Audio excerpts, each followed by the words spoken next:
क्या अब गांव की राजनीति में जनता सीधे रिपोर्ट कार्ड बनाने लगी है? क्या प्रधानों की कुर्सी अब जनता के हाथ में आ गई है?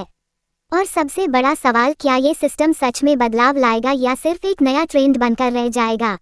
उत्तर प्रदेश से एक बड़ी खबर सामने आई है, जहां दैनिक भास्कर ऐप पर प्रधान रेटिंग सिस्टम शुरू किया गया है। इसमें आम लोग अपने गांव के प्रधान को सीधे रेट कर रहे हैं। जी हां, अब जनता खुद तय करेगी कि उनका प्रधान कितना काम कर रहा है। लेकिन सवाल ये है, क्या ये सही दिशा में कदम है या फिर इसमें भी राजनीति घुस जाएगी? रिपोर्ट के अनुसार पूर्व डिप्टी सीएम दिनेश शर्मा ने भी इस पहल की सराहना की और खुद प्रधानों की रेटिंग की। उनका कहना है कि इससे जनप्रतिनिधि सक्रिय होंगे और लोगों में जागरूकता बढ़ेगी। अब जरा समझते हैं ये सिस्टम काम कैसे करता है। कोई भी व्यक्ति अपने मोबाइल से सिर्फ 30 सेकंड में अपने गांव के प्रधान का रिपोर्ट कार्ड बना सकता है।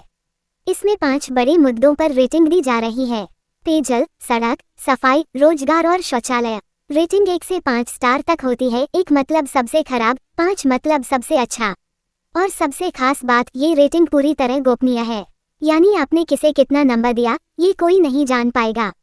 यहाँ एक और बड़ा सवाल उठता है, क्या सच में लोग बिना डर के सही रेटिंग दे पाएंगे? क्योंकि गांव की राजनीति में दबाव, रिश्ते और डर, ये सब बहुत बड़ा रोल निभाते हैं।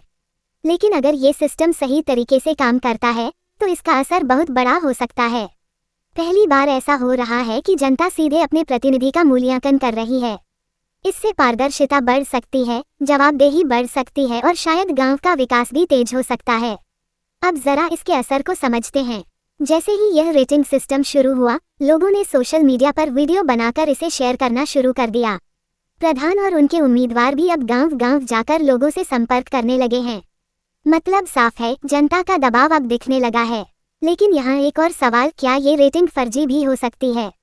क्या कोई एक पक्ष मिलकर किसी प्रधान की इमेज खराब कर सकता है? अगर ऐसा हुआ तो ये सिस्टम भरोसेमंद कैसे रहेगा? और यही सबसे बड़ी चुनौती है, सिस्टम की विश्वसनीयता। सरकार या प्लेटफॉर्म को ये सुनिश्चित करना होगा कि हर व्यक्ति सिर्फ एक बार ही वोट दे सके और कोई फर्जी रेटिंग न हो।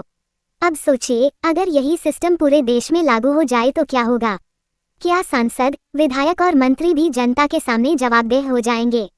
या फिर ये सिर्फ एक एक्सपेरिमेंट बनकर रह जाएगा?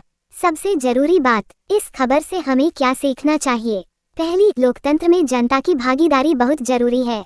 दूसरी, सिर्फ वोट देना ही नहीं, काम का हिसाब लेना भी जरूरी है।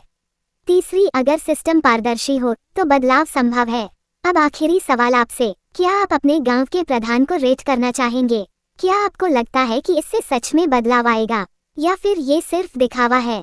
आप क्या सोचते हैं? जरूर बताइए।